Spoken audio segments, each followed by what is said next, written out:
Welcome again to Democratically Speaking. I'm your host, Steve Foote, and I'm also the chairman of the Brockton Democratic City Committee. As you're probably well aware, 2013 is the year for citywide elections for mayor, the city council, and the school committee. We have a candidate today who's running for the city council in Ward 7. His name's Dick Zaccaro. I'm sure a lot of you folks are familiar with him from his own show, An Outside View. Dick, pleasure to have you with us today on Democratically Speaking. Well, it's a pleasure to be here, Steve, and thank you very much for inviting me here today. Now, Dick, why don't you tell the folks out there that may not be all that familiar with you? I know you're going around door to door and trying to meet the folks, but for the ones that aren't all that familiar with you, why don't you give us a little bit about your background, where you went to school, and stuff like that? Sure. I'd be happy to. I was born in Brockton many years ago, and I still reside here. I was a graduate of Brockton High. Matter of fact, the first graduating class in 1971 of the new high school. Then from there, I went to Suffolk University, where I received a Bachelor of Science in Economics. Then I went to the Wharton School of Business when I got in the investment business, and I have my Certified Investment Management Analyst designation from the Wharton School of Business. Now, a lot of times when we see the budget discussed at the council meetings, some councils will say, well, Jay Condon, the CFO, he's gone to the Wharton School of Business, and as if that's the end of the discussion now. Right. Was he a classmate of yours? Or? No, he wasn't a classmate of mine, but I'm pretty sure he went 4 years there. I don't know if he received a master's, but when I got in the investment business, when I left the state, I was a state employee for 15 years. Last 4 years, I ran the state pension fund, which at the time was a $5 billion pension fund for the teachers and employees retirement system under Treasurer Crane, who was the longest standing treasurer for 26 years. And then when he left office, I decided I'd try the private sector. So I went to work for John Hanna. You remember him, the New England Patriots Hall of Famer, played for 13 years. Mm-hmm. And he had all his employees go to the Wharton School of Business. It was a comprehensive course. It was one full semester crammed in 5 days. So we were literally studying morning, noon, and night. And we had to pass an exam on the 5th day that we were there. And it's a highly regarded designation. It's recognized throughout the whole world. And I was a consultant for 15 years, pension fund consultant. Matter of fact, the City of Brockton Pension Fund in Plymouth County were two of my clients. Now, so you would bring to the city council probably a higher finance background than anybody that they have there now. Yes, I would think I would. I'm able to interpret a financial statement. I'm able to interpret the budget. I know where all the spending is in the budget, percentages tied into the tax rate. So I think I'd be a real good source of information if I'm fortunate enough to get elected as the next Ward 7 City Councilor. It kind of upsets me when some of the councilors that we have now, they get this report, the annual city budget, like a few days before their meeting when they're supposed to vote on it. And I don't think half of them are prepared to even intelligently discuss what's in the budget. I heard one of the candidates say that police and fire was 70% of the budget. It's wrong. It's only a little over 12%. Fire department's budget is 16, and the police department, the fire, I believe, is 19, and the police 16%. Yeah, so and it should be a lot more. I think, yeah, I don't think they really had time to look at it, but you know, whether they would have understood it had they had more time, who knows? Right. But you're also you serve on the Plymouth County Charter Commission as the treasurer. That's correct. And I'm on the commission myself as the vice chair, so That's we correct. know each other from there. Right.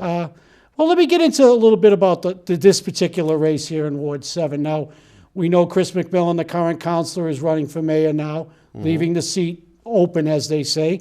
Right. So why did you decide to take a stab at it? Well, I've always had an interest in politics over the years. I've run before. As you know, we were just elected as Plymouth Charter Commissioners. And I've always been involved with city politics over the years. I was the first member of the Cable Advisory Board back in the early 1980s under Mayor David Crosby when we first had cable come to the city. I've been on that committee since. I chair that, and I'm also chairperson of the Mayor's Trust Fund Advisory Commission that overlooks the city trust funds. Now, let's talk about the issues. Now, you're going door to door a lot, and what do you see out there while you're talking to people?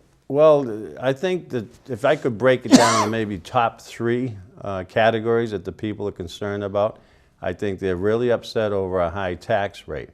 Brockton we're in the top 13th percentile of commercial tax rates in the entire state. As far as the residential tax rate goes, we're paying $16.88 per thousand. And the council, if they don't make any more cuts by next year, they're going to jack that rate up again. It could be as high as $17, $18 per thousand. And our infrastructure and demographics and people and families, they can't afford to pay these taxes anymore. So taxes is a big concern. They want to see our taxes lowered.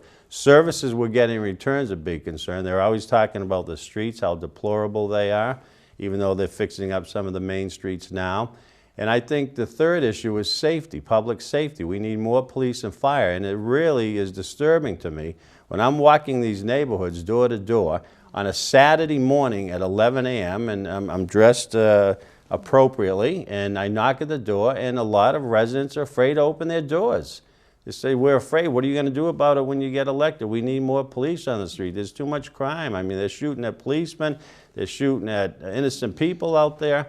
And they're absolutely right. And again, not to be redundant, but I think we need more police and fire in the city payrolls. I mean, 12% of a budget where you have crimes increasing is just not enough.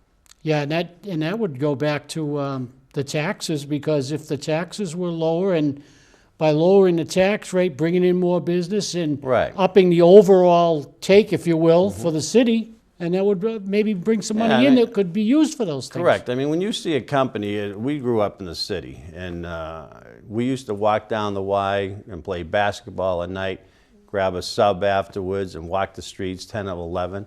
You can't do that anymore. Some of the elderly people used to walk around. I remember my grandmother and friends, when I went to the B.B. Russell Elementary School, they were walking through. They went to Superior Bakery, got some bread, and they got together and had lunch. But you can't do that anymore, unfortunately, and something has to be done.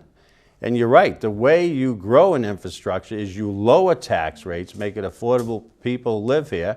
They'll have more disposable income to put back into the economy, and same with businesses. Remember Brockton Ice and Coal? We used to go there for years and get our ice for parties. They used to have the big block ice. They left after probably 50, 60 years being in the city.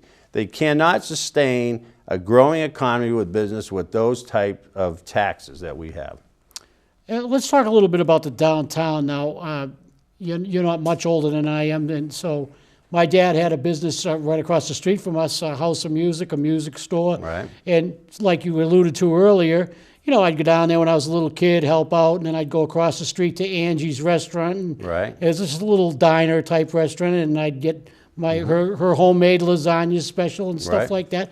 And you'd go walk downtown by yourself. I was 10 years old. I'd walk downtown by myself and go to the Center Theater or watch a movie or just shop around at the stores or go to Kresge's or something. It's all gone now. What ideas do you have that might try to revitalize the downtown? Yeah, well, you brought back some fond memories. Kresge's, I used to go down there. I took drum lessons. I played in the West Junior High band, high school band back in the day. And my grandfather used to walk me down and take me in Kresge's at the soda fountain. Right. I get a soda and the Swedish meatballs they had there. They were excellent. And then I go take my drum lesson. But what killed downtown, I think, was a couple of things. When they made it a one-way, I think really hurt. We used to cruise the drag on a Friday night. It was so crowded, it would take you an hour to get down from Campello back to Montello. And it was a lively place back then. And then they made it one way for whatever reason. Then I think Westgate Mall sort of kind of hurt business. But to get it back again, we have to lower the commercial tax rate and attract businesses, and we have to give them tips. I mean, you have certain businesses that are employing many people, and you have to give them an incentive to stay here. Give them a 10-year tip. For the viewers that don't know what a tip is, it holds the commercial property stable for a period of 5 to 10 years. That's how you get business back in the city. You're not anti-business or anti-friendly to business. You got to put a welcoming sign out. We welcome business to Brockton. We'll bend over for you backwards to help you come here. Like on the TIFs, which is tax increment financing for the people that don't know, it's a tax break for businesses that want to expand in Brockton. But a lot of times those are connected with having with the business that gets the TIF has to make available X number of jobs to receive the TIF. How do you see that? A lot of times these jobs, they say, well, we'll try to get Brockton people, or Brockton people will get first preference.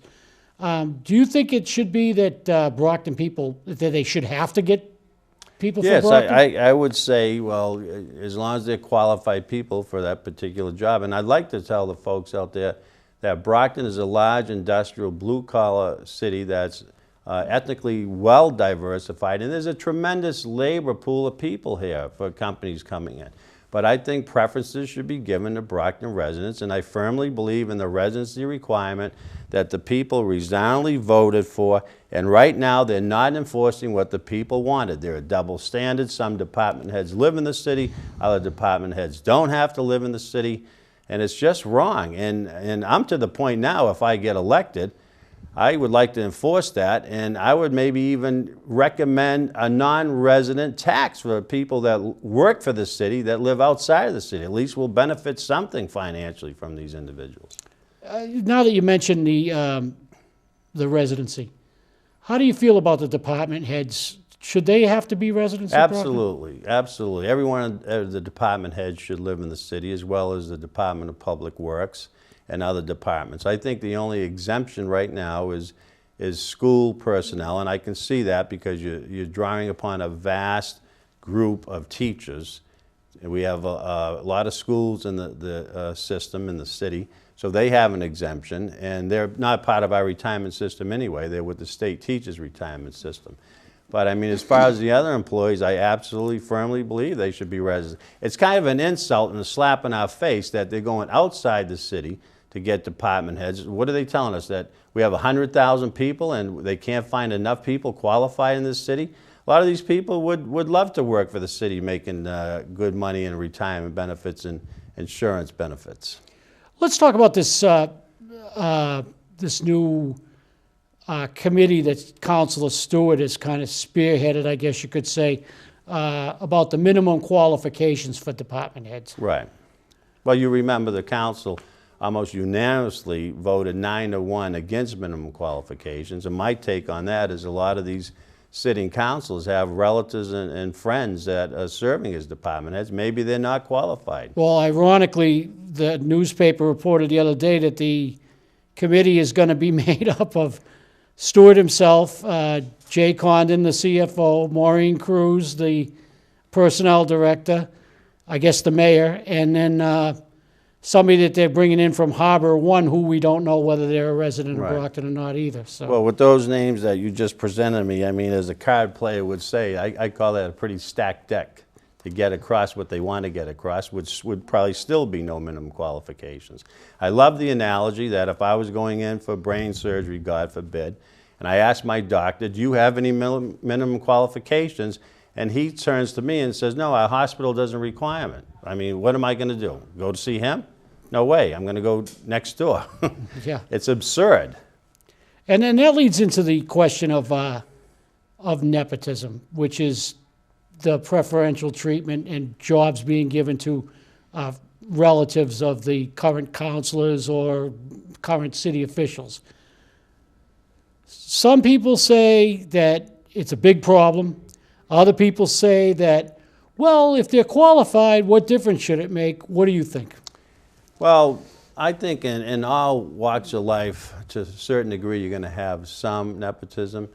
And I really don't have a problem with that as much as I have a problem if it's nepotism and individuals are not qualified for a job. I mean, not to have minimum qualifications. If someone's running the highway, a water department, you're talking hundreds of millions of dollars. You're overseeing hundreds of employees, and you don't have any minimum qualifications. So that is really disturbing to me, that if it's a relative or friend, first of all, it should be fully disclosed.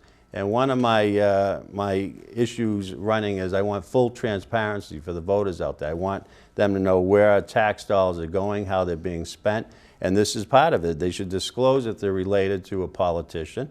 And if they're not qualified, they shouldn't be hired. You mentioned transparency and accountability, and everybody running for every office talks about that, just about. What do you think can be done differently that they're not doing now? Well, I think they're reluctant to share the financial information, how much the city has.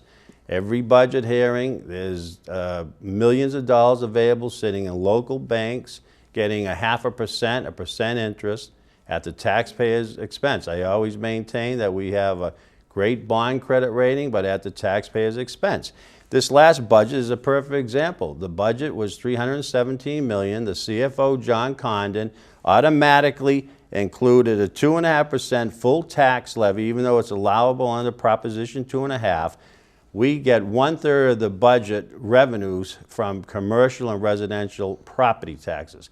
Last year was $111 million. This year, again, to pass the budget, he automatically built in that factor, growth factor 2.5, which jumped it to $114 million. He did not have to do it. We're talking less than 1% of the entire budget. You're talking a little over $3 million.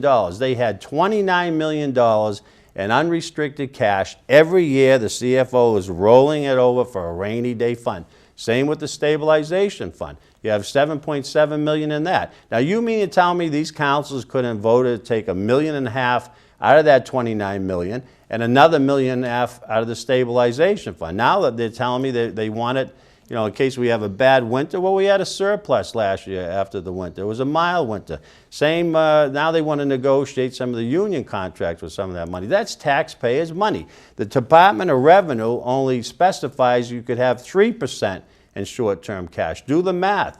On $29 million, 3% is only 9. That leaves you with another $20 million. And Mr. Condon continuously rolls it over year in, year out to make his balance sheet looks healthy so he gets a good bond credit rating. So if he has to borrow money, then he pays lower interest rates. It's wrong. The taxpayers should be the city officials should be accountable to the taxpayers for that money. And how about lowering our taxes for once? They have the money to even lower the taxes, I'll go on record, never mind increasing them another 2.5%. Now, you've been very outspoken at some of the public hearings that they've had at City Hall. You've spoke, I believe, every time, and made a lot of sense from my point of view. Let's talk about some of the issues that a lot of the citizens that appear at those meetings are concerned about. Like, for instance, the desal plant. Right. Now, and let's talk about the desal plant and the power plant together, kind of, because we have a mayoral candidate who staked out the assertion that it would be best to buy the power plant, and along with that, best to let in the power plant, and along with that, buy the desal plant, with the major customer being the power plant. Right. What do you think of that idea? I'll get into that, but real quickly, I want to reemphasize a point that because of our efforts for Brocktonians for limited taxation and concerned citizens for change, and our repeated protests in front of the city council where hundreds of people came down, we were effective last year in trimming $1 million off the budget that you people out there and me and Steve would add to pay in additional taxes. This year, on June 24th, they trimmed another $900,000, and because it's election year, I'm sure before September 17th, the council is going to miraculously come up with, I heard, another $1 million in cuts. So if it wasn't for concerned citizens like us getting out there, lobbying the people, appearing in front of the city council, asking them to keep our taxes down, you would have got hit with the full 2.5% tax levy. Now, getting back to the desal. The desal and the power plant, Stonehill College, I'll touch on all three of those. The desal is a waste of money. We've already spent $18 million. And for you people that don't know what the desal is, it's a system where you get salt water from the Taunton River coming in from the ocean. Then it becomes brackish water, and then you turn it into drinkable fresh water. Well, it calls for giving us 2 million gallons a day of drinkable water that we have yet to test. We've only tested maybe 1 million to flush our hydrants. We're paying $7 million a year to run that plant. They're losing $1.5 million a year, and we haven't even purchased the water. The additional cost of purchasing the water is $1.23 per 1,000 gallons. So it would cost us another $3,800 a day. It is 18 times more expensive than our main water supply, Silver Lake. Now that ties in with the power plant because I think this whole thing was preconceived. It was set up to bring a power plant in this city. It's no coincidence that that power plant calls for 2 million gallons of water a day, by the way, of undrinkable water. They can't sell drinkable water to the power plant. We tore it down there. They don't even drink the water themselves. They have a Belmont Springs container in there where the employees drink out of that. So you tell me if it's working or not. So that's $7 million a year. We're on the hook for a 30-year contract that'll cost us $118 million, and we don't get a drop of water. There's something fishy here more than the fish eggs in the water down the Taunton River. And as far as the power plant goes, let me comment on that. The power plant is not the answer for this city. The power plant will not create many jobs. You might have a few jobs to construct it. You will only have a few individuals running it. We're not guaranteed to get the power. It has to go on the national grid in Connecticut to the highest bidder. It's going to add more pollution to poor air quality that we already have. And it's also a danger. I mean, we had 2 power plants just blow up. A year ago, Connecticut, a similar power plant blew up, and one just blew up in Florida. We don't need that type of a power plant in the city of Brockton. We should pursue green, clean, economically efficient power. Now, all said and done, let's put it on a referendum and let the people vote on it. Now, people will say, well, it is going on a referendum by Mr. Carpenter running for mayor because he wants the power plant and buy the diesel. And the current mayor doesn't want, and the other 2 mayoral candidates, I believe Chris McMillan, Councilor McMillan, and Ron Matter, don't want to purchase the diesel or have a power plant. They say, effectively, that's a referendum. It's not. That's 4 individuals' opinion. A referendum is the majority of the voters in the city voting on it. But my belief is they're afraid to put it on a referendum because we took some polls and it's 60-40 or even 70-30 against the power plant. So once and for all, put it on a referendum, let the people decide, and if they vote no, it's done with. That's the answer right there. Yeah, I mean, it's the people's tax dollars. You might as well let them vote on how they want to spend their own money. Well, the state environmental agency, even though they granted a permit for the power plant to proceed ahead and go forward, they said we're not going to supersede home rule petition. So what they're saying, who are we to jam it down the people's throat in Brockton? Let the people vote on it. It's their backyard. And then Mr. Condon, our CFO, comes out and says it's a great idea. We should have a power plant. It'll bring revenues. The windfall of the revenues is $1.5 million in tax dollars. But you know what it's going to do to those surrounding properties down there? Plummet their real estate value. And by the time they're through, they'll get less taxes because their property values will depreciate and you'll have less money. And he lives in Bridgewater. These people crack me up. They don't even live in the city. They're telling the councilors to increase our taxes to get a power plant. Let him put it in Bridgewater in his backyard and see how he likes it. What about the situation at Stonehill College with the water? That's another bone of contention for me. I mean, how many times are we going to hear from a... Well, why don't you explain to the folks what it actually is? What happened with Stonehill College back in 1996, the mayor at that time signed an agreement with Stonehill College that they would charge them a residential rate per dormitory tying into our sewer system because they don't have town sewage in Easton. And instead of charging them a bulk rate that a business would be charged. Now that resulted in us not receiving $2 million to date and also $200,000 more every year that the clock ticks. Now, they keep telling us it's an ironclad contract. It's not. We looked into it. It's open-ended, which means you can get out of it anytime you want. The simple solution, as the councilors keep saying, we're going to meet with them. Now the delay, they're telling me, is because they're waiting for the new Stonehill College president to come in. They were supposed to bring Aquaria and Stonehill in. My solution, if I get elected as councilor, I would say to Stonehill, you have 1 or 2 options. You either pay us based on the services you're using and the bulk rate, or we'll cancel your sewer tie-in 30 days, and then you'll be forced to hook up with MWRA because that's their only other solution. And you know what that hookup would cost them? $5 million. So you tell me, what do you think is more appropriate, for them to pay us $200,000 more or have a capital investment of $5 million from the get-go just for a hookup? Do you think it's easy, but they keep... There's so many political ties. The city solicitor was the fundraising committee for the president of Stonehill College. The mayor herself removed him from further negotiations because of an apparent conflict of interest. Yeah, that's what I was going to ask you. Did you feel he had a conflict of interest? Absolutely. He should no way should he be even looking at that contract. Dick, very quickly, what about the Brockton Rocks and Campanelli Stadium? What do you see in it? I know it's a complicated situation, but that's another losing entity. I mean, number one, we should not be in the water business. We should not be in the baseball business. Let the experts handle that. So again, we're paying $550,000 a year out of the hotel tax that was diverted to pay for the Rock's water bills and electrical bills. How would you like the city paying for your bills? I would love it, right? Love it. And they're losing money. The Rocks are gone. They keep on saying, come to the Rocks game tonight. There's no more Rocks. It's a college all-star team. And I hear they're not drawing enough people to sustain their own financial activity where they can be on their 2 feet. So how many more years are we going to bail them out? Meanwhile, they put 686 liens on poor people's homes because they had faulty water meters. Once again, Mr. Condon had $5 million surplus budget and the water enterprise account. They went out and spent $60,000 or $100,000 on an outside auditor. Camp Dresser McGee told him your water meters are defective. You should replace them now. He had the money.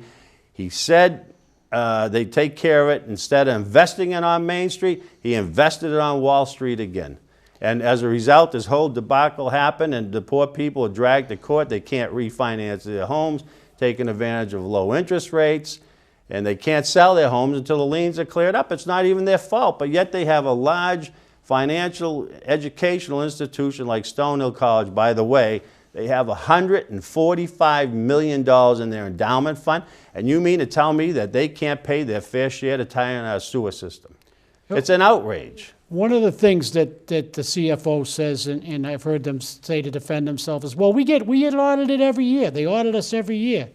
But it's the same audit company that they've been using for, I think, 35 years. Great point. Great point. What comment do you have on that? So the Department of Revenue that oversees every municipality in the Commonwealth of Massachusetts came out with a 22-page recommendation of what Brockton should be doing.